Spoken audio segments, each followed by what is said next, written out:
you in your living room, office, every.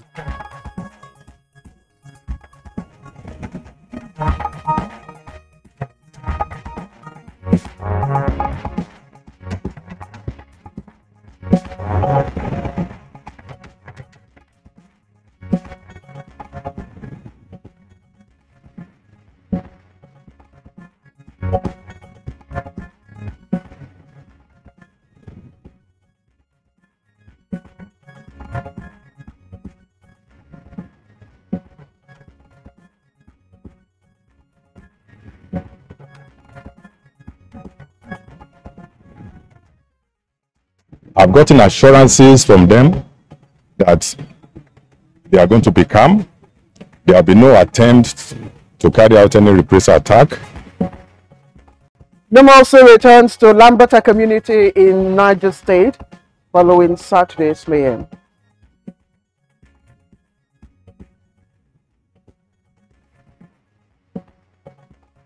Nigerians to take advantage, to take the opportunity of an electoral act that will ensure every single vote counts.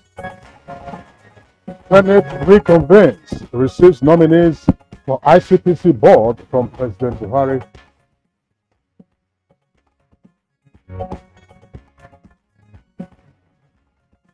We must ensure that no insecurity threatening our country's peace can be attributed to our actions or utterances.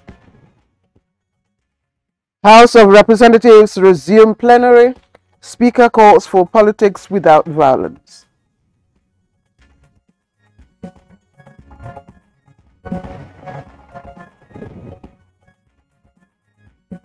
On Good Morning Nigeria today, we shall discuss the Disability Act 4 years on.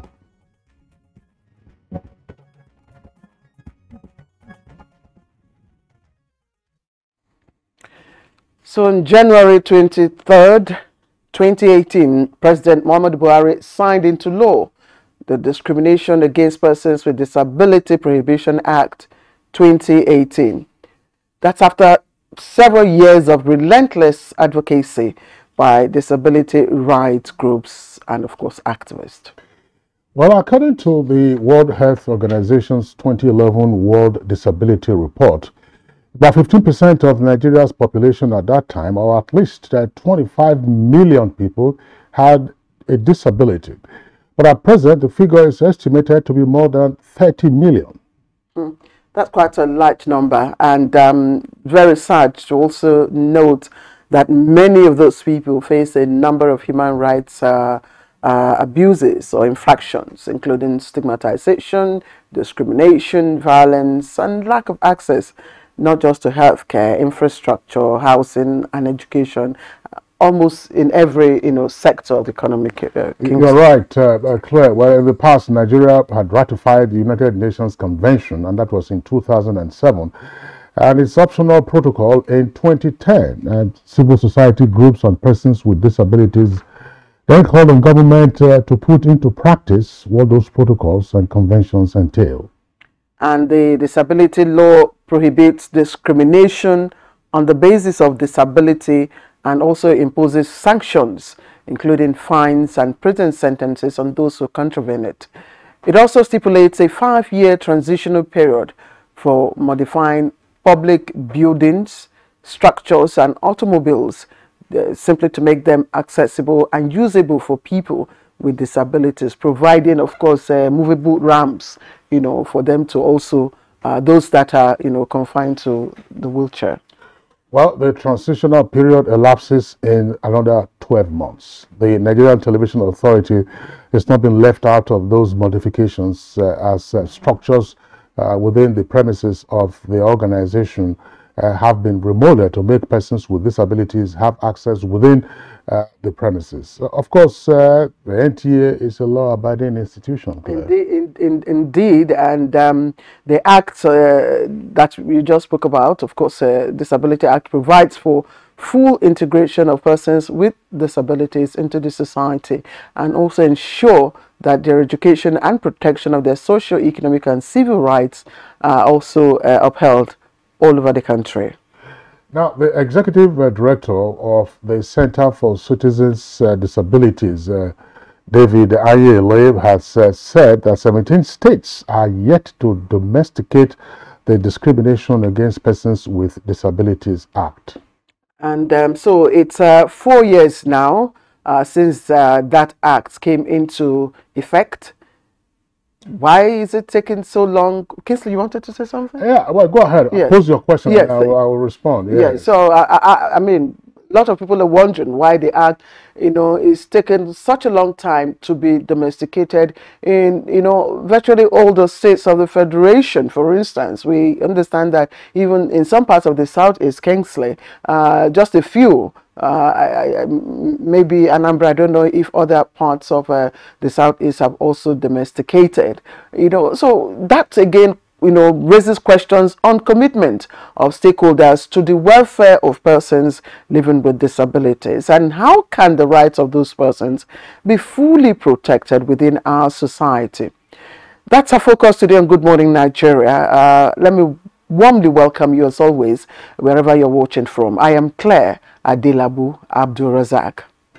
And I'm Kingsley Osadolo. I joined my colleague Claire to also welcome you to the program live on the network service of the Nigerian Television Authority. In the course of the program, we have our complementary segments, including business and newspaper review. Claire, you posed the question about domestication of the Disability Act. And I'm wondering, what is the necessity for domesticating the Disabilities Act? It is not a matter of looking at the powers in the Constitution. That's to say the powers that we have on the exclusive list, on the concurrent list, as well as the residual list. It's an act of the National Assembly that has application not just in the Federal Capital Territory, but throughout the Federation. So why then would it require states to begin to domesticate them? Are you saying, for instance, I'm not saying you pose the question, a person with disability leaves, say, the Federal Capital Territory and goes to state X or state A or B where the act has not been domesticated, and then the person will suffer the consequences of non-domestication. I don't think that would be fair. That would not be right I think it's a moral right for states, really, to begin to implement the act. But I don't know, Kingsley, because whatever acts, international instruments that the country signs to would have to be domesticated by the National Assembly. And if I get you right, what has been approved by the National Assembly is, confers obligation on all parts of the country. Absolutely. To implement it. That's the point. Where you have, under international law, treaties, conventions, and protocols, which the National Assembly ratifies on the basis of its powers under the Constitution, would have application throughout the Federation. So you cannot then say that you have, let's say, a three-stage process. United Nations makes a convention or passes a convention. Your country through its National Assembly ratifies it, and then the various states now will begin to domesticate. As part of the ratification of the convention and protocol, the National Assembly then followed through with the passage of the Disabilities Act, which the President signed into law 4 years ago. Why would that require further domestication? An issue to, of course, to consider. Let's take the highlights of the morning news now with Zenrit Digno. Good to see you, Claire. Kieran, good morning. It's Kingsley, Zenrit. It's Kingsley. Oh, Kingsley. It's good to see you, Kingsley. President Muhammadu Buhari has formally received a prestigious African Peace Award in recognition of his leadership role and its outstanding achievements in strengthening peace and security on the continent. This was in Nouakchott, Islamic Republic of Mauritania, during the 3rd African Conference for Peace. It is indeed a recognition that speaks volumes to the ultimate goal of collective efforts by African leaders to engender peace and stability as prerequisites for development in our continent. President Muhammadu Buhari has written to Senate seeking the confirmation of 7 members of the Independent Corrupt Practices and Other Related Offences Commission, ICPC. I want to urge INEC to ensure that he stays on top of his game. No excuses. Our security agencies have assured everyone in this country that they will ensure that the environment is secured and safe for citizens to go out and vote without any let or hindrance. Speaker, House of Representatives Femi Bajabiamila has stressed that political actors should ensure that politics-related conversations seek to unite the people by highlighting an agenda of shared prosperity, social development and respect for humanity. This is against increased politics-related attacks in parts of the country. As leaders in our various communities and constituencies, we must adopt politics of accommodation and brotherhood. And we must ensure that no insecurity threatening our country's peace can be attributed to our actions or utterances. This is our constitutional obligation and a moral duty from which we must not deviate. The federal government has unbundled the Academic Staff Union of Universities, ASU. This was during the official gazetting of Congress of University Academics and National Association of Medical and Dental Academics, performed by the Minister of Labor and Employment, Chris Ngige. When your employer wants to oppress you, we say no. When you also want to oppress the employer to close down his business, we say no. That's what we did to us. We wanted to close business, we say no. Industrial court, look at it. That's what Section 17 says. And available records indicate that cases of sexual and gender-based violence are on the rise in Nigeria. But this would soon be curtailed as efforts at stemming the tide and ensuring substantial justice for victims are underway, following the meeting of the Attorney General and Minister of Justice, Abubakar Malami, with judges and prosecutors of rape cases in Abuja. Of 1,342 reported cases. So we had 907 walk-ins and 435 through our call center. The judiciary plays a critical role in the criminal justice response to SGVV. Normalcy has since returned to Lambata community in Gurara local government area of Niger State, following last Saturday's mayhem, which resulted in the killing of the village head Mohammed Abdul Safur. The Assistant Inspector General of Police Zone 7, Kayode Egbetokun, led a team of officers on an assessment visit to the area. On the spot assessment of the situation, pay condolence visits to the district head and to the family members of the deceased. That I have just done. I've gotten assurances from them that they are going to be calm. The remains of slain female lawyer Bolanle Rahim has been laid to rest. Close-knit family, friends and professional colleagues were present to honor her memory. While comforting the bereaved, pastor in charge of the Olive Tree Parish Redeemed Christian Church of God, Oke Olelema, described the deceased as a true child of God who made positive impact in the lives of many. Amidst tears, the remains of Omar Bolanle was finally laid to rest at the Vaults and Gardens in Igbeju, Lekki. Called into the bar in 2012, she died at the age of 41 and is survived by parents, a husband and a daughter. As people continue to mourn her passing, they are hopeful that justice will prevail. And that's the news for today. Good Morning Nigeria continues with Claire and Kingsley after this break. Please stay with us. All right, welcome back to the program. It's Good Morning Nigeria live on the network service of the NTA, and time to check the business trending stories, and for that we'll join Kunle Adeyeye. In the past 2 decades, Nigeria had one of Africa's largest textile industry, with many textile mills and hundreds of thousands employed, which formed 25% of the workforce in the manufacturing sector. This has, however, been eroded, but the Central Bank of Nigeria's Anchor Borrowers program is now changing the narrative. The Nigerian economy has enormous potential to become the hub of African trade, with the largest market in West Africa of over 200 million people. The theme of this event, which is revamping the cotton value chain, is apt, as it would stimulate more interest and attention in cotton as a product. These cotton products will have to be reintroduced and made fashionable for people to start buying them again.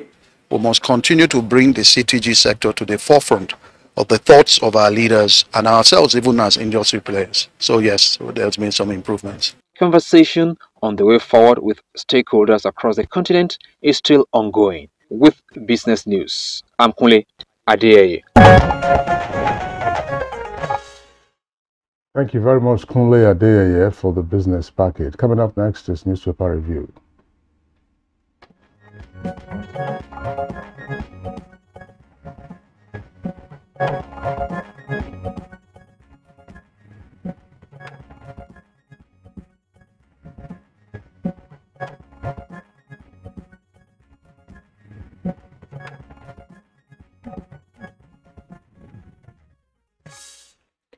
Okay, it's time for us to take a look at the highlights of the morning news trending on the national dailies. And our newspaper reviewer, Chukwudi Okule Ugwaja, is here.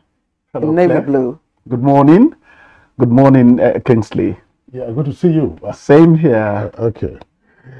All right, let's begin with the first of the three newspapers that we have this morning. We'll take a look, for instance, at the front page of the New Telegraph. Above the nameplate, you have the following headlines. OPEC, Nigeria retains position as Africa's top crude oil producer. Bonds, DMO calendar targets 1.2 trillion naira issuance in first quarter of 2023. Below that, Buhari wants African leaders. Non-inclusion of youth portends religious extremism. Naira redesign, Emefiele to meet governors tomorrow. And reps to Fashola and others explore Executive Order 007 to construct Niger roads. And I'm not facing life-threatening challenges. That's according to Akeredolu, who is the governor of Ondo State. False conspiracy theory in government. 2023 elections belong to young people. That's according to INEC. Says Nigeria has 16.7 million more voters than rest of West Africa. Insists process will hold despite attacks on facilities. Admits that displaced voters and insecurity big challenge. FHQ, we've done our deployments and arrangements for materials movement and operational order for poll ready. PVC collection, we've recorded 65% in Bauchi, that's according to REC. Commission has no excuse not to deliver credible polls, that's according to the Senate. 2023, Northern Christian elders fret over violence against Christians and money politics. 3 ransom bearers kidnapped at point of payment in Osun. Catholic priest's murder. Irate youth set police station ablaze in Niger. Attack on Ikenga. Imo PDP suspends campaigns, declares 1 week mourning. Presidential campaign. Kwarans have tasted freedom, would go backwards. That's according to Tinubu. Federal government will pay Konua salary for ASU's 8th month strike period. That's according to Ngige. Says union's lack of transparency and democracy led to Konua and Lambda registration, as ASU insists Konua Lambda fake and illegal. Adequate sleep boosts immune system. That's according to a study. It's headlined on the foot of the front page there. Claire. Yes, okay. I have the National Star. The National Star is leading again also with the comments from the INEC chairman, and it has its own caption cast this way. Youths hold all the aces in 2023 polls. INEC chairman says attacks on facilities won't stop elections.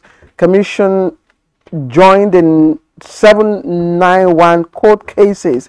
That's 791 court cases now to test run beavers with mock accreditation exercises. You can check up all of these on page 19. Now, Buhari hails Anyaoku at 90, says you protected Nigeria's greatness, and details of that story you can find on page 3. And on page 2, the story, Masob warns Southeast against boycotting 2023 polls. Now, a UN agency is warning against high risk of hunger, and it says 25 million Nigerians are at risk. Details of that on page 23. Now, and just above the nameplate, 2023, Southwest has rejected Tinubu. That's according to the PDP. Trending stories just below that story. Ezekwesili to Atiku. You didn't lead Obasanjo's economic management team. It's on page 2. No cause for alarm over Governor Akeredolu's health. Ondo government, page 19. And murdered Catholic priest. Angry youths burned down police station in Kafinkoro. It's on page 21.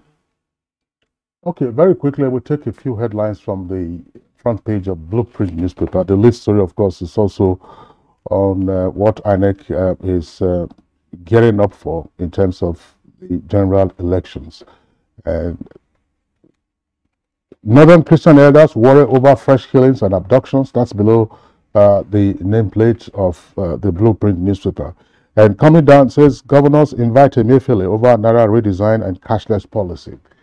Ill health. Akeredolu's wife blasts female governor's aide over concussions. No cause for alarm on governor's state of health.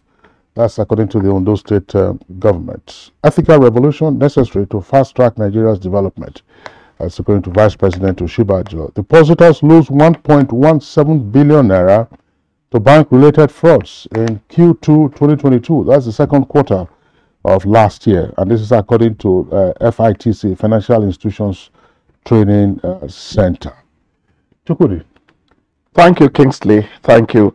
I'm going to start with the salute from the president, that's President Muhammadu Buhari, to the former Secretary General of the Commonwealth, that's Emeka Anyaoku at 90. That's a great Nigerian. I once attended a seminar, my obsession with English grammar and phonetics, was boosted by he and one man called Rex. I think he was in charge of which of the schools in Lagos now? Now, the two of them had this British training. And at that seminar, I remember Emeka Anyaoku telling us that, well, it's not a bad idea. We'll see what Marlborough House thinks about it. I always like the man's diction. We salute him at 90. Great man, if you ask me. Okay? Do you have other memories of him? Of Chief Emeka? Certainly. I mean, Chief Emeka Anyaoku is one of Nigeria's most respected diplomats. No question about that. He was Nigeria's foreign minister for a very brief period during the Second Republic. In fact, Shehu Shagari, after he won the elections and was sworn in for a second term, appointed Chief Emeka Anyaoku as Nigeria's foreign minister. Unfortunately, that republic was truncated 3 months later.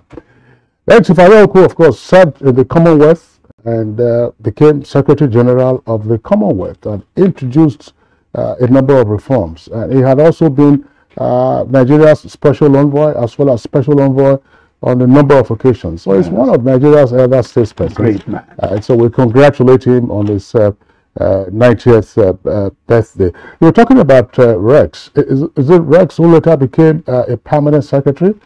Federal Permanent Secretary? That should be Rex Akpofure. Yes. That's him. It was Principal King's College. That's him. Yes, Principal King's College. The two of them shook that seminar with their brand of English. Yes. They were toasting us from left to right, and we were mesmerized. Anyhow, I remember visiting the late Rex Akpofure at his residence in Ikoyi. This was in the mid-80s, around about 85 or this 86. man is a walking insight. We were working on a story at the time, and one of our colleagues then at the Guardian, he's also late now, popularly known as the motor park economist, Ashikiwe Adione Egon.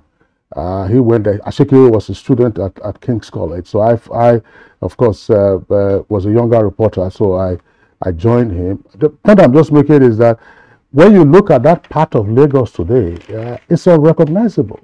Bodilon, Alexander Avenue, and Girard. You have, where I'm worried about that kind of transformation. You have high rise, and traffic congestion all over the place. What infrastructure do you have to take care of that? I raised that issue with Fashola while he was still governor of Lagos. He was our guest on Good Morning Nigeria, and he says, well, development is dynamic.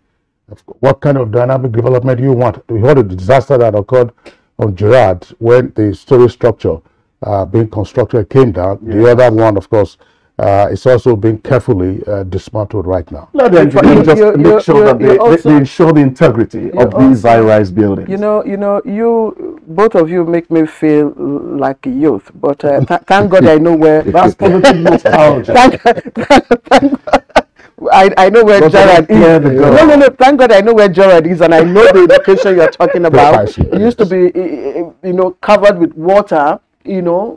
Swampy area, Gerard. We used to have a Koi Park around there. No, that's not. Gerard was never covered with water. Gerard, well, Gerard was straight. I know what you're talking about. What is that? Park View. Well, I know Park View has been reclaimed. Park View was reclaimed. I know it as Claire is very familiar with Lagos. I mean, she was around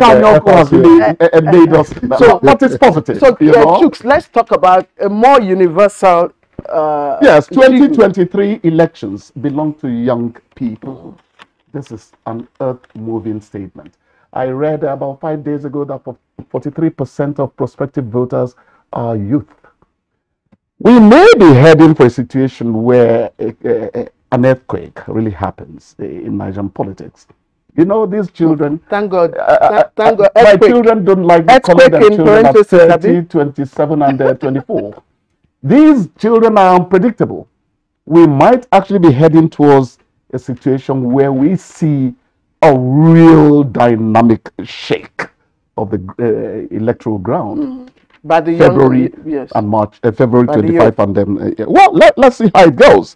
Now the Senate is saying that the Commission that's INEC, has no reason not to deliver credible polls. Remember that the President has always said, I have given them all they need to give us credible polls. And then I think one of the legacies President Muhammadu Buhari is going to leave behind is his undeniable insistence on polls of integrity. I think it is something we should all be happy about. But there's this statement that Nigeria has 16.7 million more voters than the rest of West Africa. So we actually drown up the sub-region in terms of our electoral strength. Let us use it positively. But there's a sad note somewhere. PDP in Imo suspends campaign following an attack on the candidate of the party for Idato Federal Constituency. That's Collins Oporozo. I think this is not good for us. I think we should do everything we can to eschew violence. Violence should not mar the forthcoming polls. Whatever reasons people have, no election has been totally free of violence. But the earlier we start talking against it, the better for us. That's my opinion. All right, Chukwudi, let's just before we round off this segment, 25 million Nigerians at high risk of hunger, UN agency, that's UNICEF. This is up from the 17 million earlier prediction. And the drivers for this, according to UNICEF, is still sustained high, prices of food items, flood, climate change, and of course conflict. Climate change I'm going to talk about because I'm a local farmer. My second corn did not do well because the rains stopped as early as 19th October. I keep a farm diary.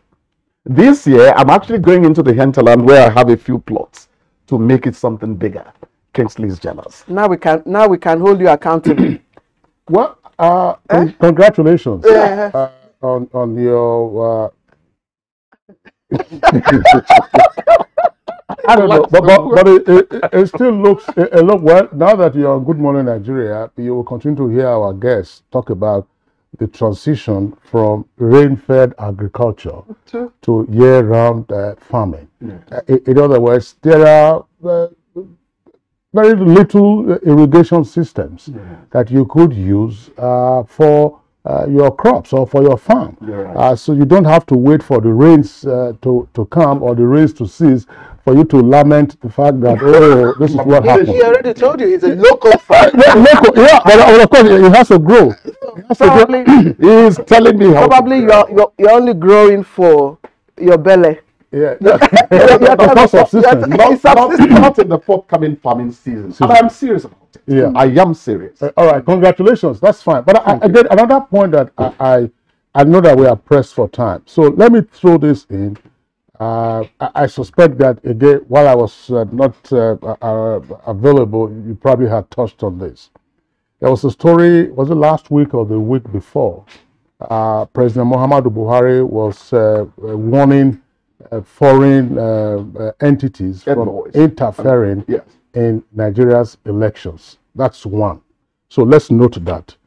Before that point, Nigerian media organizations had often complained, and sometimes other well-meaning citizens had often complained that Nigerian leaders or leading personalities would prefer to speak to foreign media, and then Nigerian citizens would not be gathering information that the foreign media is reporting on the basis of their interaction with Nigerians. That's second point. Third point, yes, INEC chairman has gone to Chatham House on the invitation of Chatham House. Presidential candidates have been going to Chatham House. What is the value of these visits? I don't understand it, What is the value of these visits to Chatham House? Chatham House is a foreign policy think tank, no question about that. Recognized worldwide, but who bears the cost of all these travels? In addition to the G5 governors, people are you don't wake up, you say you are going to London, and then who bears the cost? What is the cost of a flight ticket? And you are not going alone. That's the point to make. And what is it that can be said here that you have to go to Chatham House to say? So I think that these are some of the issues we can take a look at. If you were to reduce the cost of this thing into Naira and Kobo, you would say, look, you probably could use this money for some other purpose. To say, you keep going. President Muhammadu Buhari, clear, as I said, President Muhammadu Buhari reminded us of non-interference by foreign entities. I'm not saying that Chatham House is interfering, but if you continue to open up your flags. That's the point you're making. Anyway, let's keep quiet at this point. You won't have the director will get annoyed with us. Before we yank you off, you know the word. All right, let's go for the break.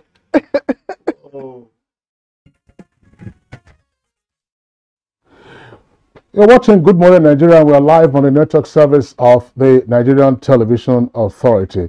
Now, after President Muhammadu Buhari assented to the Discrimination Against Persons with Disabilities Prohibition Bill of 2018, and that occurred 4 years ago, how far so far? Oyemi Ajayi, our correspondent, gives us a background before we begin our conversation. After years of advocacy, the Discrimination Against Persons with Disability Prohibition Act 2018 was signed into law on January 23 by President Muhammadu Buhari. With the signing, it is expected that penalties and sanctions should be imposed with the criminalization of discrimination against persons with disabilities. The new bill was expected to see corporate entities and individuals face sanctions if found guilty of discriminating against persons with impairments aside others, which includes other things that the Act tend to address. The Act prohibits all forms of discrimination against persons with disability. If an individual is found violating this law, he or she will pay a fine of 100,000 naira or a term of 6 months imprisonment. The law imposes a fine of 1 million naira on corporate bodies. Discrimination against such persons is prohibited in public transportation facilities, and service providers are to make provision for physically, visually, hearing impaired and all persons howsoever challenged. This applied to seaports, railways and airport facilities. Before a public structure is constructed, its plans should be inspected by relevant authorities to ensure that the plan conforms to the building code. Since the presidential signing, the implementation becomes a problem as many organizations are yet to factor it in their structures. Despite calls and appeals, civil society organizations are still calling on government to ensure that persons with special needs enjoy equal rights. They point out that persons with disability are still yet to have their rights well protected and their views heard. Now, how long will the implementation of the Discrimination Against Persons with Disabilities Prohibition Act take before they begin to freely enjoy their rights fully? What are the measures to be imposed to ensure its implementation? These are some questions our guest will be answering soon on NTA's Good Morning Nigeria. Ratayami Ajayi, thank you for the background report. And again, let's begin our introductions as we begin the discussion on the 2018 Disability Act. James David Lalu is the Executive Secretary, National Commission for Persons with Disabilities. He joins us live here in the studio. James, thank you for joining us. Thank you. All right, and also here in the studio is Shade Arishe, Executive Chairman, Ondo State Agency for Persons with Disabilities. Thank you very much for joining us. Thank you, ma'am. And also with us here is Rilwan Mohammed, and Rilwan Mohammed is President, National Association of Persons with Physical Disability. Yeah, welcome. Thank you very much. Yeah. All right. Kingsley. Okay. We have one more let me also welcome David Ayele, Executive Director, Center for Citizens with Disabilities. And then we also have in studio Tankat David. Tankat David is a sign language interpreter, and of course he works very closely with the Executive Secretary of the National Commission for Persons with Disabilities. That's James David Lalu. David Lalu has been a guest on Good Morning Nigeria in the past, and of course along with Tankat. He understands what the whole process is about in terms of a new deal for persons with disabilities, following the accent given by the president 4 years ago. So, ladies and gentlemen, let's begin the conversation as follows. We have a law in place, and this is 4 years on. What has changed, or what is changing with regard to the life and livelihoods of persons with disabilities? Lalo. Thank you so very much. Since the signing of the Discrimination Against Persons with Disabilities Prohibition Act 2018, we see we have not arrived where we want to be, but we are no longer where we used to be. There are changes already on ground, and we want to use this opportunity to continue to appreciate His Excellency President Muhammadu Buhari for the wonderful effort of accepting and signing this bill. This has been many years, about 19 years of struggle by the disability community. Everywhere we try everything possible. Within 3 presidents, they have not been able to accept this bill and sign it into an act. That is where we always recognize and appreciate President Muhammadu Buhari deep into our heart for this wonderful job. Number 2. Secondly, we want to say that implementation have already started. Things are on ground, things are ongoing. When you see around many other things, the first issue is to try to address the challenges fundamentally. So we have to make sure that we come up with different policies. When you have a law in place, the law is there, but the law may not give you clear procedures of how to achieve things. We have to go into the development of what we call regulations and other policy documents and other things. Right now, as we are talking with you today, we have already on ground a regulation on accessibility for persons with disabilities. That is why we call it the National Accessibility Regulations. It is over 258-page document, The document states very clearly what it means to construct accessibility. So one of the experiences we had when we had some office 2 years ago was that when we talk about accessibility, most of these engineers, architects, and others, technical people in the construction industry, once we talk to them about accessibility, the first thing that comes to their mind is just doing RAM. And the RAM, there are different type of RAMs. You have RAMs for suitcases, you have RAMs for vehicles, you have RAMs for hospital beds, you have RAMs for different other things. But there are standardization of RAMs for persons with disabilities. So when you see what we are concerned about is independent living for persons with disabilities. So not that when you see a RAM, when you come you see a RAM, you want to go to a RAM. You must find somebody who will help and push you to the RAM. It is not what we want. That is why we have to make sure that in this document we state clearly what are accessibility facilities. There are accessibility facilities for the deaf. There are accessibility facilities for the blind. There are different type of accessibility facilities in every construction activities. That is why we started from the scratch. We developed this document. It took us over 1 year to be able to get this document ready because of the many stakeholders that are already involved in the system. When you come to the issue of sign language, the Nigeria sign language, different sign language, our people sign differently. When you go to the southeast, the sign language is far more different from those in the southwest, from those in the north, far north. The sign in Hausa, there are local things. When you see a sign language interpreter signing, it is a borrowed American sign language.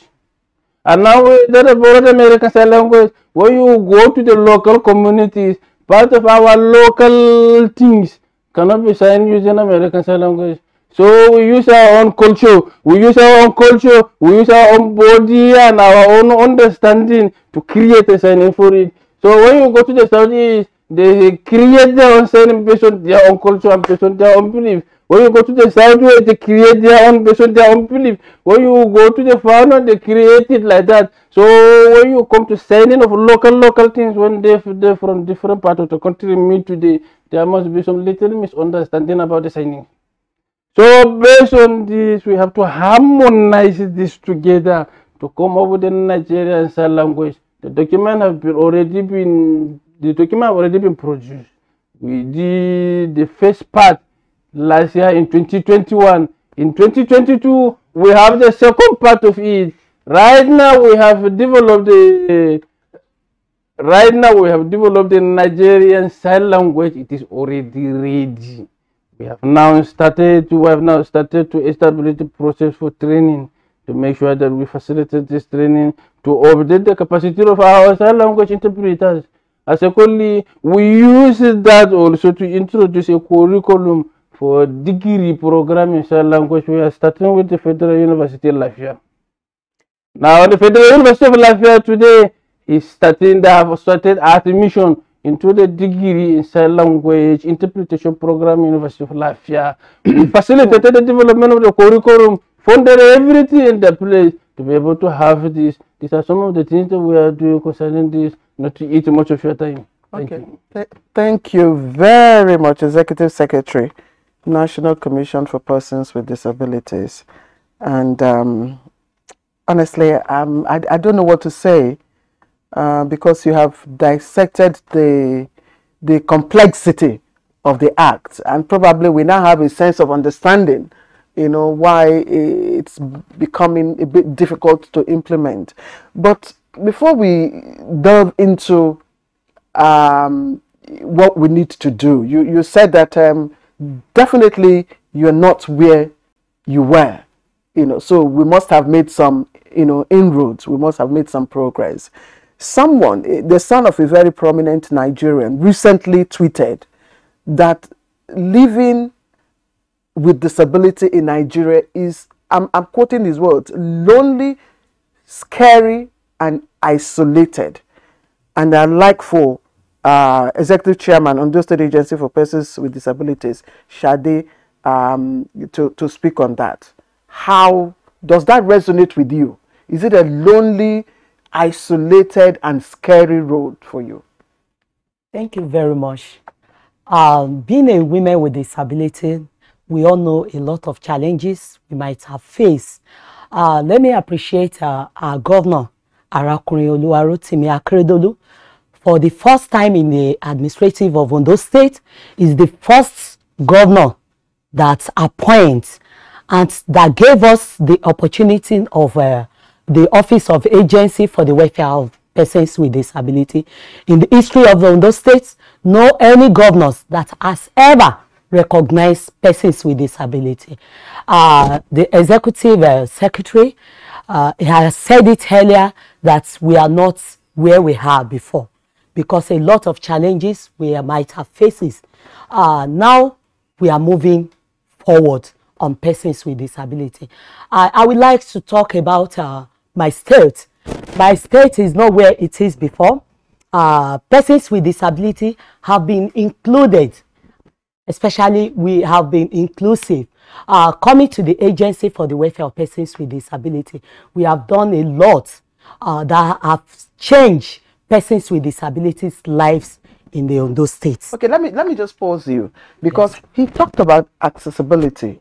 That when you talk of access, and you call for the inclusion of ramps, there are different ramps. Yes. In terms of mobility, accessibility, how has it been for you with the coming into effect of this act? Is it better? Has it improved? Yeah, it is better in the state, because in my state we used to visit all administrative office or the uniform office to monitor maybe it is accessible for persons with disability. Example, our Kata General Office, we wrote to our office to include persons with disability into their new office, their buildings in Ondo State, and now there is inclusive. What kind of rhyme? We are talking of rhyme. We have different type of rhyme. Coming in with rhyme, not without hand, holding hand. We are not recognizing that. So there is a different type of rhyme. There is a rhyme we can use. There is a rhyme that the hospitals can use that is not accessible for persons with disability. So we are working on that they should be hand holding when we want to enter any office. It shouldn't be only rhyme coming in without holding anything that we care to us. And to the governor's office, now the governors has include persons with disability. There is no lift in the governor office for many years, but now there is a space for persons with disability in the governor office in Ondo State for a lift to care for persons with disability. It is for only persons with disability in the state at the governor's office. All right. Thank you very much, Folashade Arisha, for the comments that you have made. Let's, incidentally, in the studios this morning, Claire, we have three persons who are bearing the name David. David, the Executive Secretary of the Commission for Persons with Disabilities, his middle name is David, James David Lalo.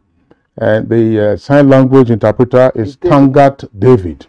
And the next person I'm going to invite now to make his comment is David Anyele, Executive Director. So we have, these are giant slayers, as the Holy Book tells us. But David Anyele, away from that jibe about having three Davids in the studios, in your opinion, what is the difference between where we were in 2017-18 before the president signed the bill into law, and 4 years later?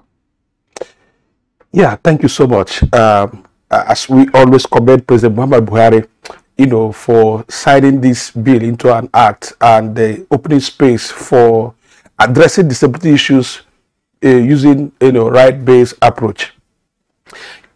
What we have now is that we have a commission. There's a commission for persons with disability, and the person with disability is managing it. People with disabilities are also getting employment, at the commission. However, we've not made significant progress in implementing the Disability Act. We conducted a study last year to appreciate the extent of ministries, department, and agencies of the federal government compliance to the provisions of the Act. Evidence shows from that study that we've not made progress. Why ministries recognize that there is a law, they don't know their role and responsibility. They don't know their entering point.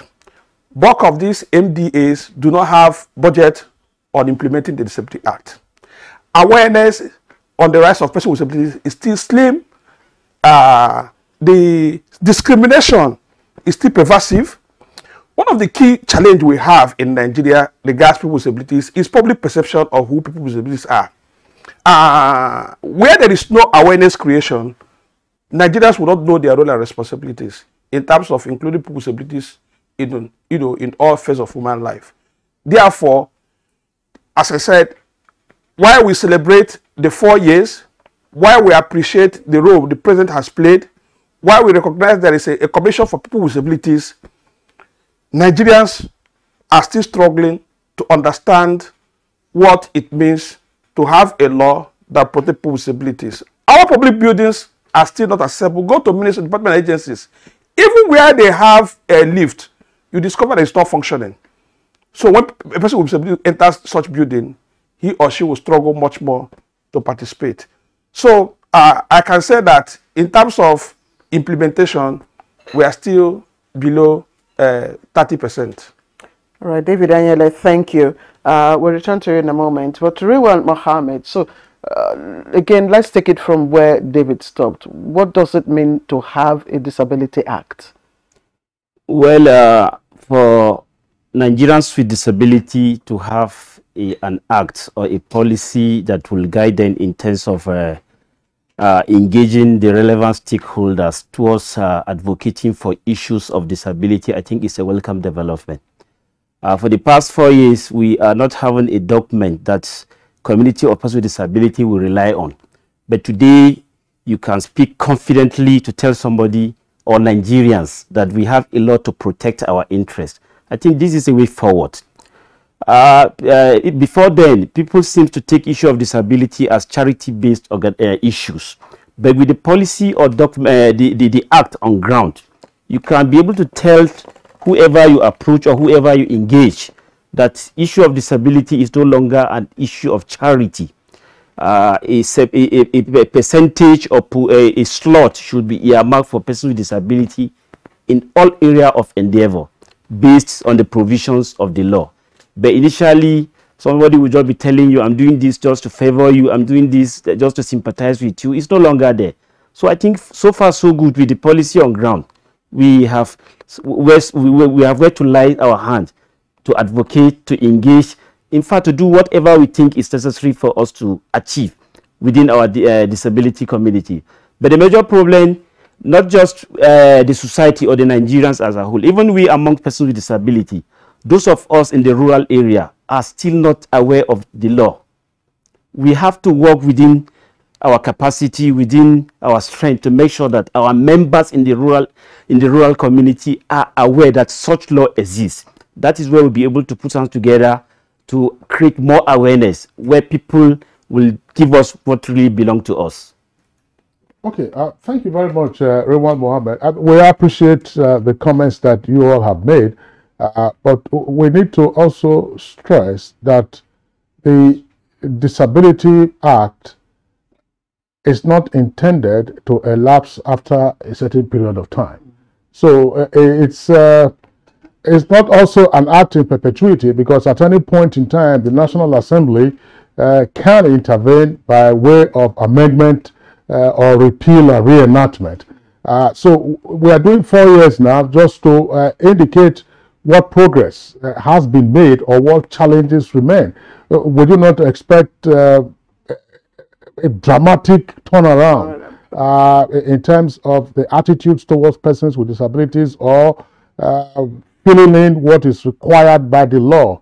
The law is there. The law is a live document. We'll continue to refer to it from time to time. But it's significant in terms of the issues that you have raised about discrimination, awareness, and advocacy. And that's why I want to ask James Lalu again, against the background also of the question that Claire asked. The community of persons with disability, do they now have a sense that this is a new dawn? When dawn is breaking, it takes a while. I mean, don't have high noon right from 5 a.m. or so. But is this a new dawn? Do they feel that sense of loneliness, isolation, or are they now confident when somebody discriminates against them and it says, no, this is not right, this is my right? James. Thank you so very much. As you rightly see, we may not be able to expect a turnaround in just 2 years. It is a very wide thing. So, on our own effort as an institution, to make sure that we carry the message of the existence of the Discrimination Against Persons with Disabilities Prohibition Act to the grassroots. We have a strong partnership with the Nigerian traditional institutions and religious leaders. Just last year, we held a national summit on disability inclusion in the traditional religious institutions in Nigeria. As we are talking to you today, His Eminence the Sultan of Sokoto have identified to be a grand patron for disability in Nigeria, and His Eminence the Khan President have also accepted to be a grand patron of disability in Nigeria. These are the two people who were able to convene this national summit on disability and inclusive religion in Nigeria. So we had them come from different parts of the country. The leaders from the religious bodies, they came. Since after that summit, I can tell you now, I am nearly becoming an evangelist.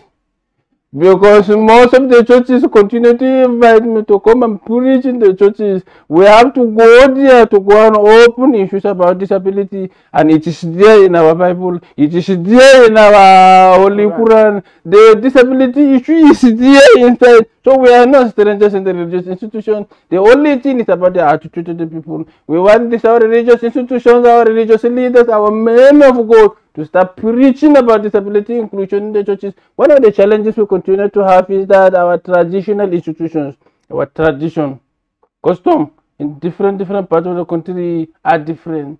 Some will see disability as a forbidden thing. Some will see a person with disability, once they have a disability in their family, they believe that somebody must have offended God somewhere some time ago, and the ancestors are punishing the family through this disability. So we have to clear their mind to understand about it. Some of them, when they visit, when they come to our office, they say that, this is commission, disability commission. I will say, yes. If to say my father behaved the way most of them are behaving, I wouldn't have been here as executive secretary of the National Commission for Persons with Disabilities. Because when I lost my hearing ability, I received the best support from my parents. They made sure that I continue my education without hindrance. So these are the messages that we continue to carry. We have started already with them. Additionally, we are doing a simplified version of the Discrimination Against Persons with Disability Prohibition Act in Yoruba, in Igbo, and in Hausa. The process of this... No pidgin. Pidgin. No pidgin.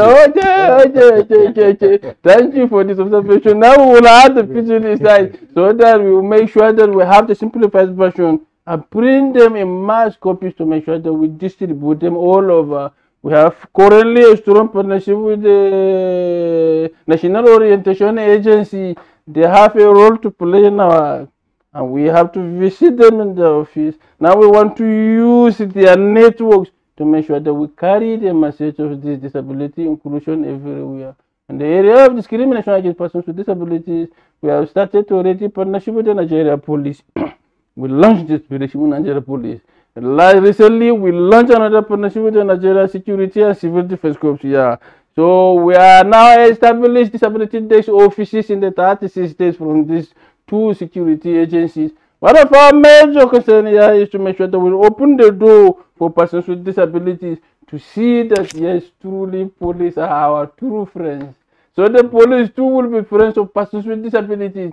We have these offices established everywhere. Inside our own headquarters today, we have an office already established for Nigeria Security and Civil Defense. They have stationed a commandant, a whole commandant posted to come and serve the disability community. So when you see this, we have also an application in your phone. When you go to an Android phone, you check the application, go to the Android market, go and click, check NCPW. It is an application. And when you check it, download it into your phone, open it, and you will see a lot of things in it. So if you want to report discrimination, go to the where you will report discrimination, click it. And once you click that place, then make sure that you provide the necessary details. When you provide the necessary, snap the situation, the scene, and you can send it to us immediately. The security agency will take it immediately from there, and they will make sure they will communicate the state command, communicate the local government command, and make sure that they reach out to that person to make sure we solve that problem.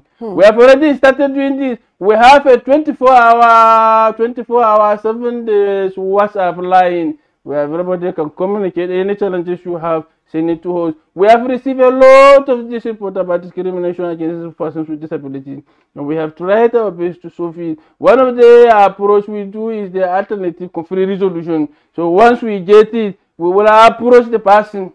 Our lawyers are there today. We have 7 lawyers today sent to us by the Ministry for Justice. The Honorable Attorney General of the Federation, he said that he will use his office to provide the maximum support for the commission to succeed. That is why you see earlier I was talking to you about regulations and other things. We must appreciate Abubakar Malami for that wonderful support he is given to us. Today we have the lawyers on ground in our office today. We have been sending them to different parts of the country where we have challenges of this. So when they go, one thing is first, when they meet you, they will start to try to educate you about the act. A lot of people that discriminate against the rights of persons with disabilities, when they hear that there is a law, when they see that there is a commission, they will surrender immediately.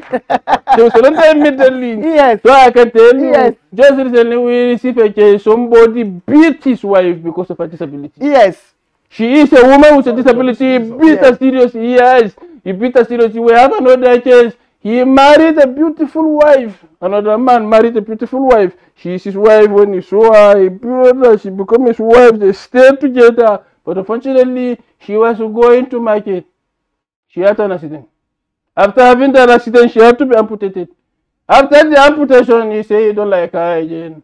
He abandoned her, threw her away with the accident, threw her away completely. We had to sit him down. Tell him the legal implication of this. Immediately when he received the letter, when we said immediately when he received the letter, he saw National Commission on Persons with Disabilities. He came. When he came, the first thing he started telling our lawyers that he is sorry. That he is sorry. That this will never happen again, this and this and this and this. So this is where we will continue to say that President Muhammadu Buhari is an exceptional president, because what is happening today is really changing life. We may not be able to have reached everywhere, but we are still doing our best to make sure that we reach out, to make sure that we address most of these challenges. The discrimination against persons with disabilities is an alarming issue in Nigeria. I have experienced that, and we must make sure that those coming, the next generation, should never experience what we have experienced. That is why we are putting our effort in that. Thank you. David Lalu, yes, Executive Secretary of National Commission for Persons with Disabilities. We are so happy that you even want to come out of a chair and enter the camera. Anyway, let's. I want to keep Shade on hold for a moment. I want to get to David Daniel and to ask. You see, Shade says that Ondo State, I believe, is one of the states, that has signed or started implementing the act, and that's why you have an agency, dedicated for the persons living with disabilities. I'm wondering how many of such states, have such agencies, because if you listen to Shade, she talked about the innovation, that have been implemented in those states to make sure that accessibility for persons living with disability is ensured. Yeah, there are many states that are taking steps to ensure that they protect their citizens with disabilities from discrimination and harmful practices through setting up of agencies that will cater for them. Beyond Ondo State, we have Lagos State Office for Disability Affairs.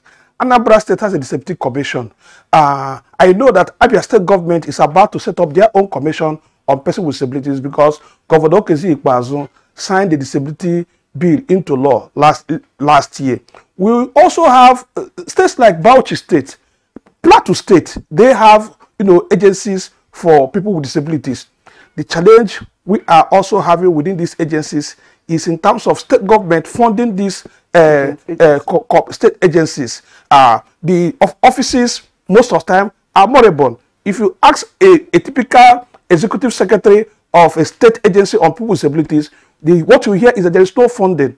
What you hear is that there is no budget appropriations. What you hear is that people with disabilities are coming expecting relief from these agencies with minimal support from the state. So beyond setting up agencies, we are asking that awareness should be created. It is only when we create awareness, changing public perception on issues around people with disabilities, that the society will begin to integrate, mainstream, and include people with disabilities in all facets of societal life. The challenge also has to do with our, as you mentioned, religious leaders, our ES mentioned it. We expect that it will go to the grassroots, because these are the areas where people form opinion. These are institutions where people are guided on how to respond to certain issues. Also, training institutions, be it the university level or secondary school level, people should be able to understand that disability is not a harm, disability is not hereditary, disability is not a sort of causes. I personally, I lost my limbs in Freetown, Sierra Leone. It is education that helped me to integrate myself back to the society. It is because my family understand that it's not the end of the road, and they were able to help me, to support me to be what I am today. You're talking about sensitization and awareness, and I'm wondering whose responsibilities is that? Not the reason why you have a commission? The law provides that the Federal Ministry of Information and Culture should lead in creating awareness on the rights of people with disabilities. This week we'll be commemorating the awareness, the anniversary of the passage of the Disability Act. We are holding 3 days event which started yesterday. And we invited agencies responsible for awareness creation. We invited your agency, the NTA, NOA, as well as Federal Ministry of Information. What we are having is that the Federal Ministry of Information, during our meeting with the Honorable Minister, Alhaji Lai Mohammed, he asked all the ministry department agencies to activate their systems in order to create this awareness. Unfortunately, the level of awareness is not at the peak as we expect it.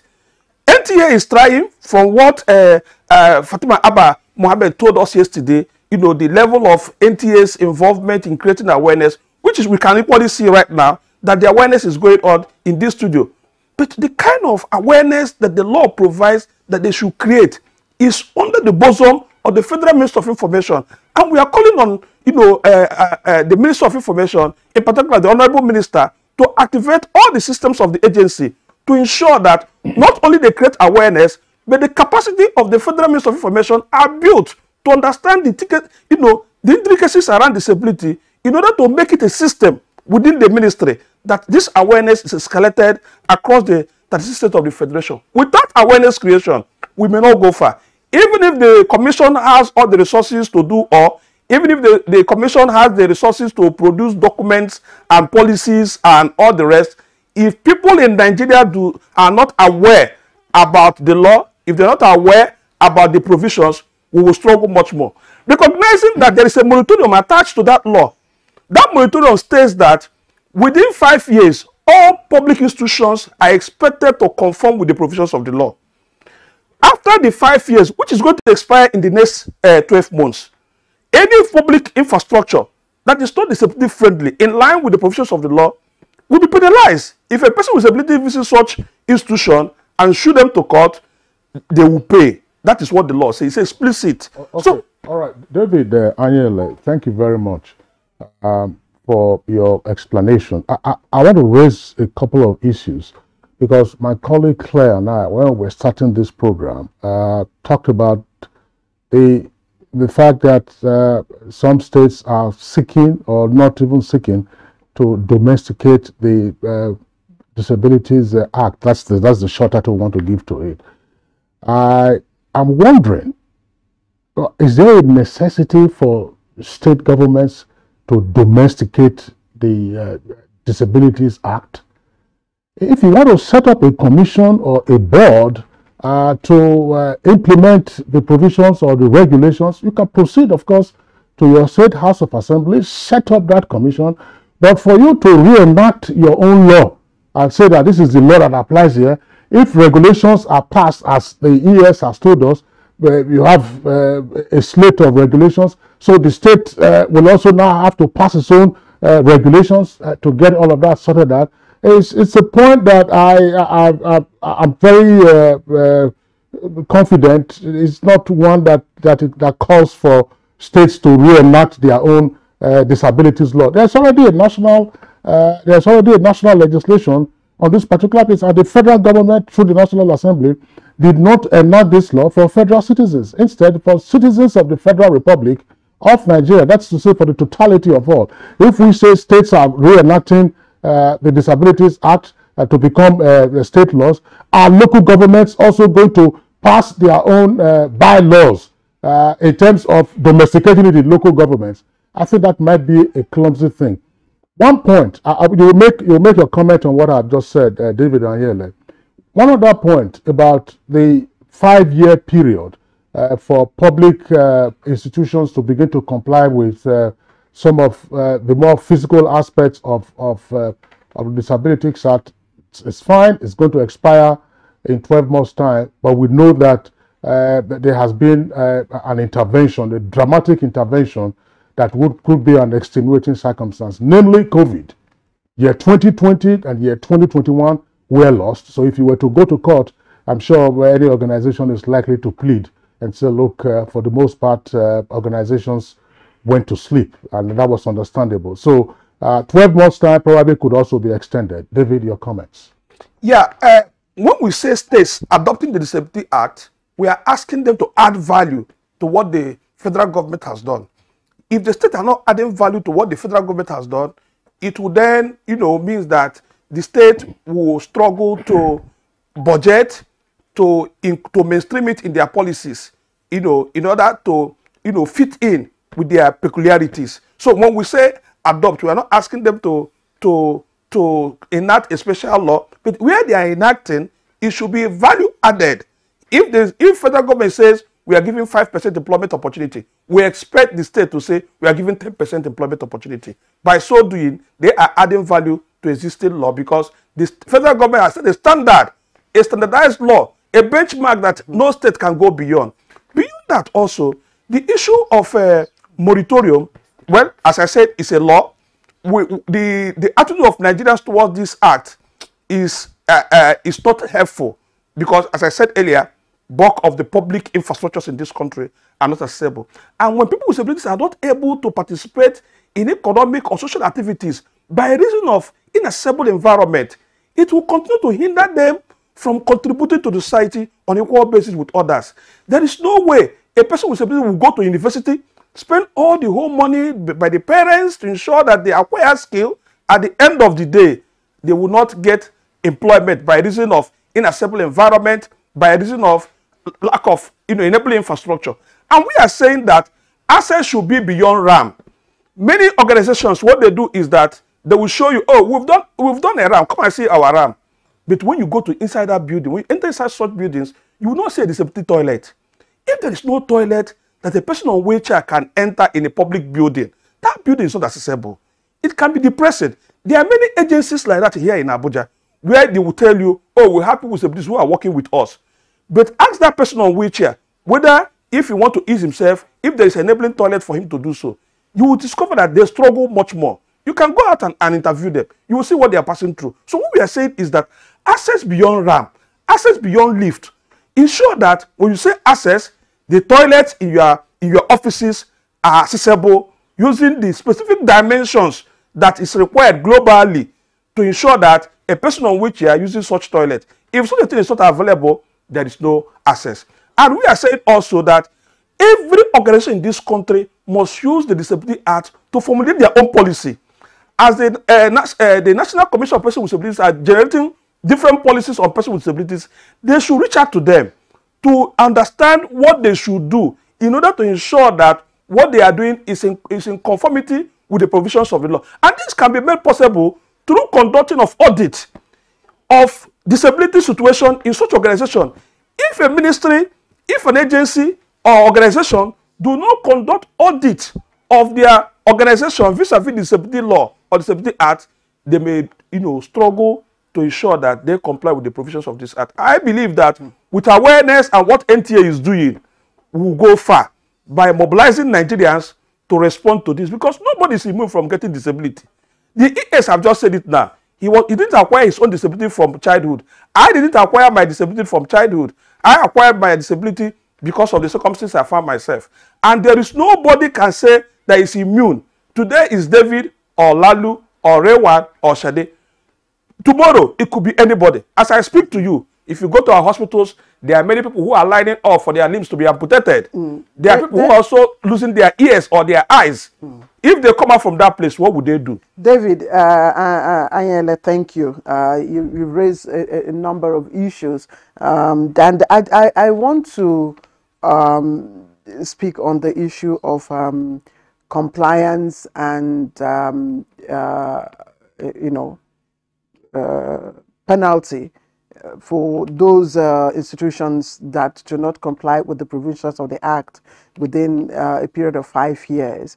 Now, if you consider everything that you have talked about, the architectural design that needs to be, it takes money. And the awareness and the sensitization is only beginning to grow. So I'm coming up to Rewan Mohammed. What would you like to see at the state level? Because the federal government has done, like you all attested to, done enough. So at the state level, what kind of gradual change would you like to see? And what is the behavior of the state executives, towards, persons living with disability and their needs? Okay, thank you very much. So far, so good. Aside from the National Disability Act, we have virtually 17 states that have already come up with their own initiative, which some of them are doing very well in terms of promoting issue of persons with disability.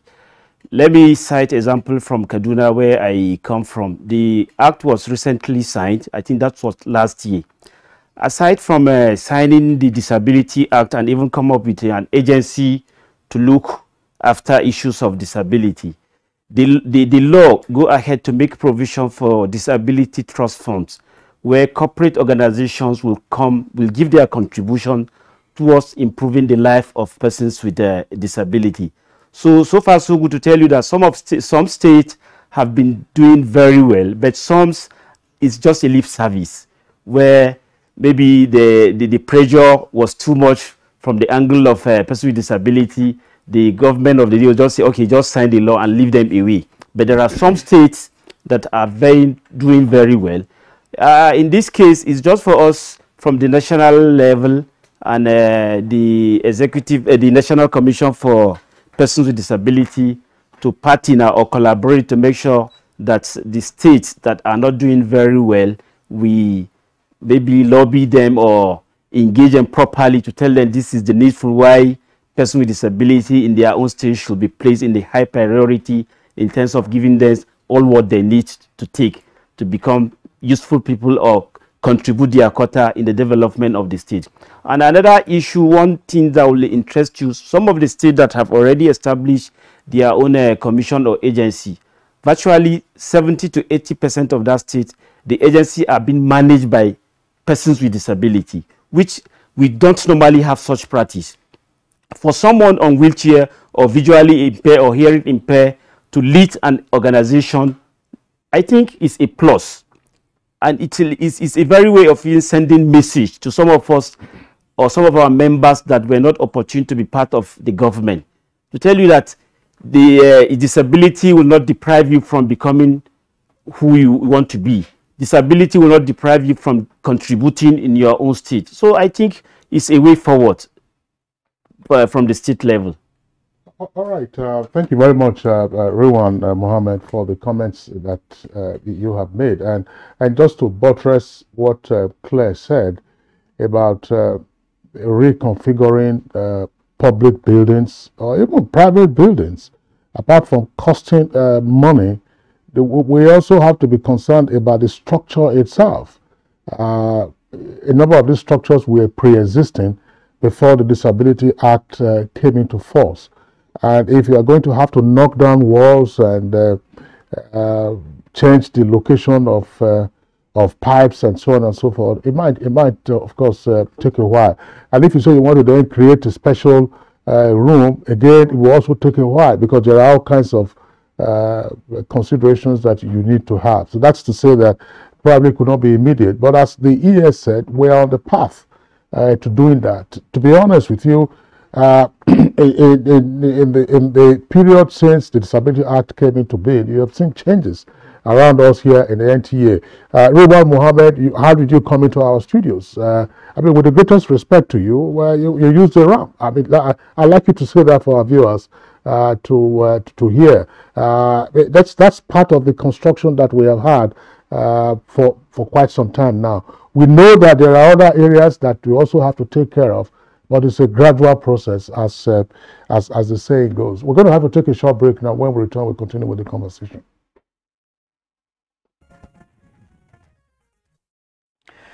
All right, this is Good Morning Nigeria, and we are looking at 4 years of the Disability Act, and so far it's been good according to the testimonies we're having from the guests in the studio. But of course, as always, the room for improvement is still very, very wide. So let me put my question to Shadi, who is the executive chairman of the Ondo State Agency for Persons Living with Disabilities. And I take it to mean, you know, that the agency in your state is responsible for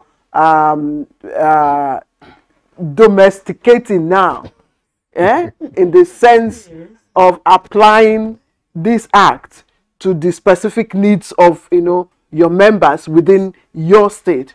So I take it to mean that your agency is in charge and responsible for that. Now, with regards to discrimination on the basis of disability, you have told us what the state government is doing via your agency. What about employment, you know, opportunities?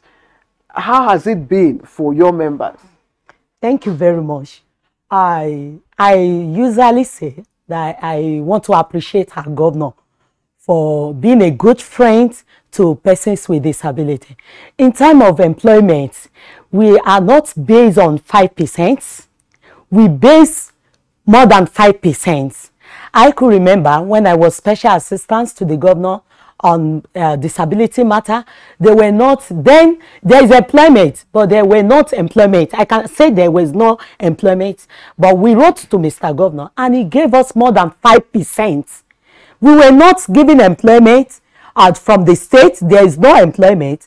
We just went to him as a courtesy visit and we told him we need employment. Assuming there is employment, it is going to be more than 5%. So we were given a massive employment separate to persons with disability 2 years ago. Today, persons with disability are really happy. What positions, in which positions and where do you have your members, you know, holding? That is why we always say there is ability in disability. We don't say, we only go for their qualification. Most of them are in Ministry of Finance, Ministry of Women Affairs, even in my ministry, my rehabilitation officer is a visually impaired. So he's employed during administrative of Arakuri. We are still even asking for more. That we are Oliver Twist. We are asking for more recently, and he promised is going to give us another employment before handing of his administrative. Even now, there is a health employment. I'm sure 5%. We have wrote to him that we need 5% from the office of Mr. Governor, because we work with him. We go straight to him because he's a father to persons with disability, and he always listens to persons with disability. So he has met the provision of the act? Yes. Okay. Very, very, yes. He's meeting the provisions. Okay. I'm coming to, let me talk about awareness in my state. Although I do it by myself and go to the market, ring the bell, jingle the bell with students, We make awareness on persons with disability. We talk to our parents in the market, because most of them, they don't have, especially in the rural area, they don't have opportunity to watch TV, even most of them don't even know what is NTA. So we go to the market. They do,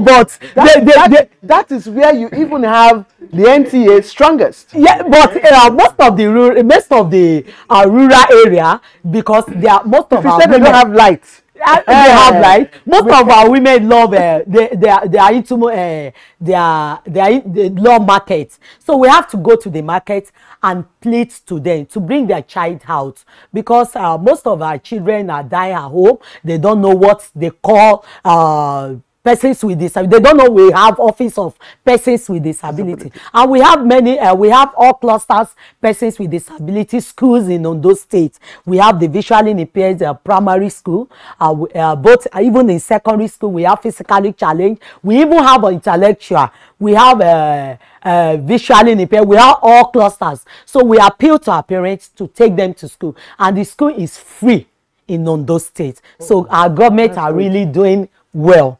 Well, that's a very interesting issue. Rewan, yes. What is the experience, say, in Kaduna? Is there some form of scholarship for the education of persons with, let's say, certain kinds of disabilities? Because not necessarily all forms of disabilities would warrant that. Say, persons who are visually impaired or who have hearing challenges. What is the training opportunity and how is this financed? You have an idea? Yes, in Kaduna, even before the signing of disability law from the state and even national, we used to have integrated schools. There are some certain schools that were earmarked to integrate persons with disability across 3 geopolitical zones, and all those schools are free for persons with disability. This has been happening for the past 20 years. And with the present administration, there's a provision for scholarship, not just within the country. As I'm talking to you currently, we have some of our members across, some are in UK, some are in USA, some are in France, which was sponsored by the state government. Aside from that, there's this rehabilitation center where persons with disability are taught on different skills. At the end of the training, there's a provision of settling them down by the state government. Just last month, about 105 persons with disability were trained on different skills and were settled to start up their business independently. So far so good in terms of education and skill acquisition. These are some of the provisions that are there in Kaduna State for us. Okay. Go ahead. Thanks. I was also going to raise this issue. There is concern about public buildings and reconfiguring of the structures to aid persons with disability in compliance with the Act. Let's take a look at this. The persons who have physical disabilities now, public transportation, is anything being done in that regard? Because from mere observation, that doesn't appear to be the case. If a person is, Rowan, I'm sorry, I want to use you as an example. No problem. I apologize. How do you board a bus, for instance?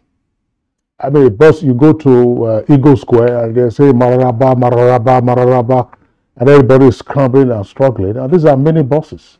How do you get it? Well, and how do you disembark? What's the experience like, and what can be done to change this? It's a big question away from my mouth. Oh. Well, it's not a good experience, honestly. These are things that persons on wheelchair have been encountering so much in terms of accessing public transport. We are facing a lot of problem, a lot of challenge. These are areas that we want to engage with the transportation sectors to make sure that provisions are made. Let me just cite example. When I was coming from Kaduna 2 days ago, when we get to the park, the driver was asking me to pay for my wheelchair. To pay for my wheelchair. I said, to pay for my wheelchair, have you ever seen where somebody will travel and leave his leg behind? So that issue raised a lot of... What was his response when you said that to him? To say, he couldn't answer. Before you know it, I make a case. The union leaders came to me, were pleading. I said, no, if this is the case, we need to engage you people properly to make sure that certain provisions are made for people with disability, particularly people on wheelchair. And I'm happy that there's a provision in that law. So these are areas that we have not even worked on. I want to use this opportunity to request the ES. We need to sit down and come up with policy that we can engage the transport sector in terms of this area. The experience is not too good. There was a time I encountered similar case. I traveled to Akwa Ibom. I was trying to proceed to Calabar for an official engagement. That was the same experience I encountered. And unfortunately, it was even the Akwa Ibom State Transport Company. The driver was asking me that you just have to pay for your wheelchair. I say, okay, if I'm to pay for my wheelchair, which means this bus will not move. The bus will not move from the park. I raised an issue. Before you know it, people came out, start apologizing. I said, this is unfortunate for you to even come up telling me to pay for my wheelchair. So these are areas that people on wheelchair are having series of problems. So we need to do something about it. I just said Kingsley took the question out of my mouth, really. And because I was wondering, I hardly, see people, not often do I see people with, some form of disability, trying to catch a bus or at the bus stops or trying to, cross the road and all that. And just a few days ago, I walked into a restaurant and, I saw a young man, apparently with one form of, disability. He wasn't disabled, but he had an injury. Which, yeah. So I saw him, queuing to also, buy his meal. I felt bad. I felt bad that even in a restaurant, people living with disability do not have the opportunity of, having their own separate queues or separate attention, yes, and all that. So let me ask the ES, within the provisions of the Act, in terms of accessibility, what would you want? And of course, having in mind the complexity of implementing all that is included, what would you want the government to do, at the outset, in the short run? Thank you so very much. Almost going emotional, for some of the experience I see them with my eyes, and even our railway stations today have the challenges. I am very sorry to have called on somebody's name, but it is something that have to do with proper collaboration, interministerial, interagency collaboration from the federal government of Nigeria to enable us to achieve some of these issues. We have tried as much as possible to be able to meet with the Minister for Transport to raise this issue. The Ministry for Transport have a lot of responsibility to do in this area. On the issue of policy issues, we have developed the accessibility minimum standard. We have talked and collaborated with most of the agencies under the Ministry for Transport to be able to develop the document.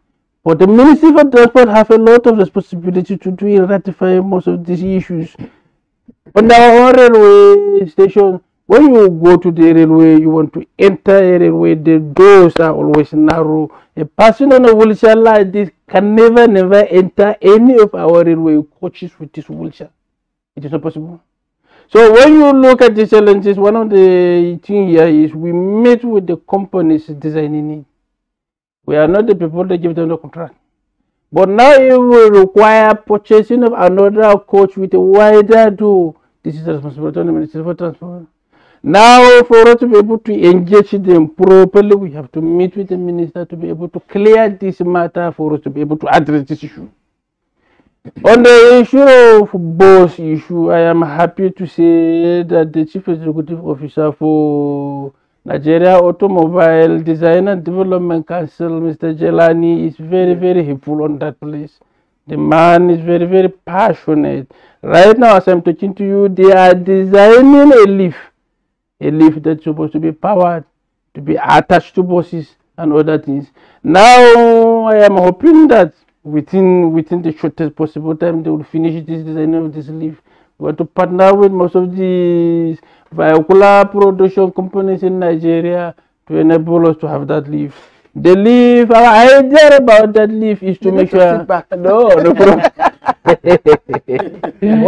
Our idea about that leaf is that it should be something that anybody who have a bus can be able to buy that leaf and fit it to the car. And once you fit it to the car, you can be able to have access to it.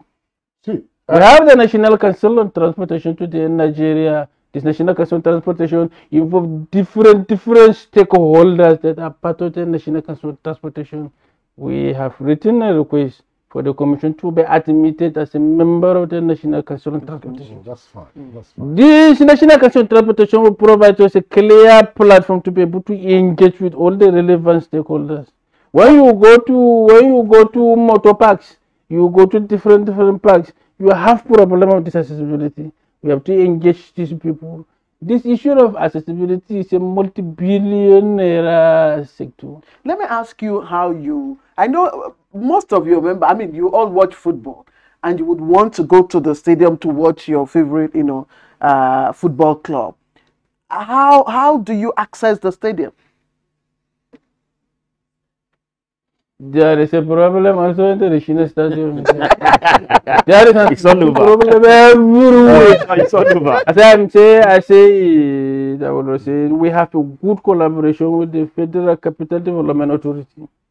On the instruction and directive for the Minister for FCT, today they have issued us a directive, they have issued us a mandate to attach with our law to do an accessibility audit of FCT and identify all the challenges and bring to them.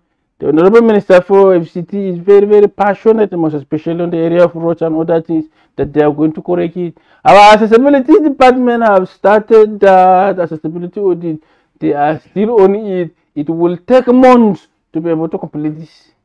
Because of the massive building today in Abuja, as you see, we have to make sure that we do this. When you go to different government offices today, our SGF office, Ministry for Justice, where they did the law, and many other ministries have that accessibility challenges.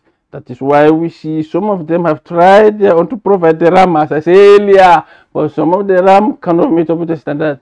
So this is for us to make sure that we do this. Most of the MDA today, when you go to them and talk to them about these accessibility issues, they will say, the Commission should help us come and do it for us. They don't know how to do it. If the Commission must go and do it, the budgetary capacity of the Commission cannot go anywhere. All right. Yes. Thank you. Thank you. As we said, this is work in progress. In other words, implementation of the Disability Act is work in progress. Exactly. We'll be moving from time to time. And again, we need to remind ourselves, the advanced or developed countries of the world today did not suddenly become developed or advanced. They made incremental progress. I'm happy with what you said, that access ramps are being constructed or designed for public transportation, or even for private transportation. When you go abroad, and this is always a very pleasant experience when you see it, and I do hope that this can also come up. One of the things you would find, for instance, parking lots. There are spaces designed and reserved for persons with disability. And you will always see a design painted blue and white with a wheelchair. If you don't have a disability and you park there, it's an offense. It's a misdemeanor, but it's an offense. Don't park there. I don't see that in most of our parking lots. Go to the parking lot at Eagle Square, where the Federal Secretariat is. Do we have such designated spots, for instance? We could begin with that. That's one. Secondly, we're talking about drivers and so on and so forth. You told a very touching story. How can a driver say, pay for your wheelchair as though it were a piece of load or a piece of luggage? And you then say, look, okay, if I'm traveling, should I leave my legs at home? No. Good point that you have raised. But I've seen abroad where a driver, a bus driver, for instance, that's to say a metro driver sees a person with disability at the bus stop. The driver stops at the bus stop, disembarks, and then comes to operate the ramp that will enable the person with disability get onto the bus before he now gets back to his driver's seat and then continues. All these people who are applying in Yanya, Mararaba, and Oshodi, everywhere, all the urban centers, Upper Sakmoba in Benin, and anywhere you want to name, can we begin to talk to them to say, give priority to persons with disability, even if you don't have a ramp. When you see a person with disability who cannot struggle to board a bus, can you stop? It's not the business of you and your conductor alone. Stop and then say, look, let's assist this person to get into the bus. Is that a new idea or something that we can pursue? It's possible.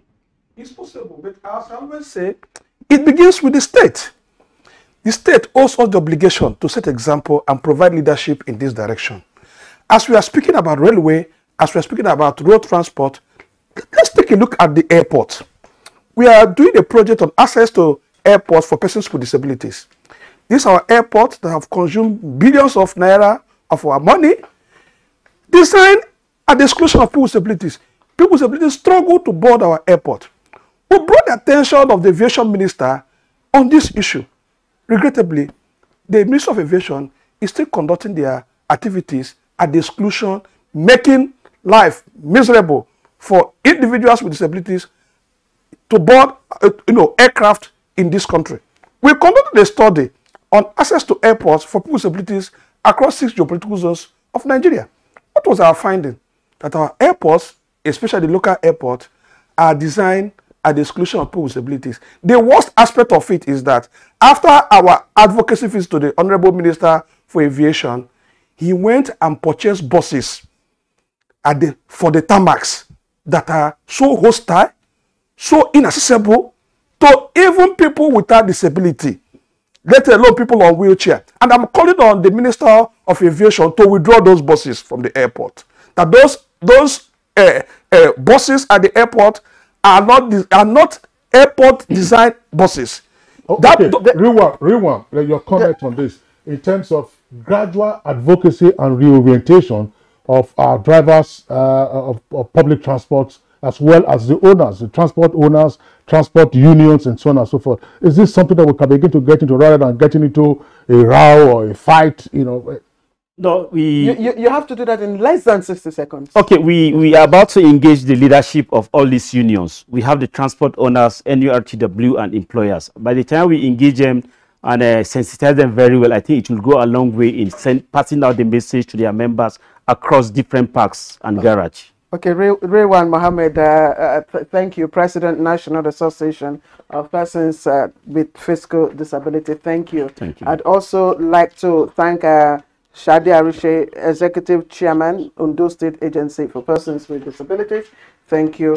David Anyele, Executive Director, Center for Citizens with Disabilities, CCD. Many thanks to you. And Executive Secretary, National Commission for Persons with Disabilities, James David Lalu. I'd also would like to appreciate Tankat David, who is our sign language interpreter. And I think that sometime I would have to come to you for some sign language lessons. I think we used to have special school for special needs. I think that's what it's called. Needs. But don't forget what the ES also said. It drew our attention to the fact that you have different sign language models now. So the thing is to try to harmonize. So which one do you want to learn? Don't worry, David Tankett will advise me. But let's take some sports story now before we conclude today's program. All right, it's been an interesting conversation indeed, and of course we'd like to appreciate all our guests that have come to enlighten us on the Disability Act. And that's it on Good Morning Nigeria for today.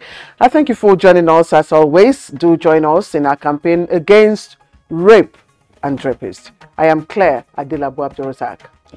Tomorrow is another day for Good Morning Nigeria, same time, 7 o'clock in the morning. Look after yourselves, and Kingsley will start.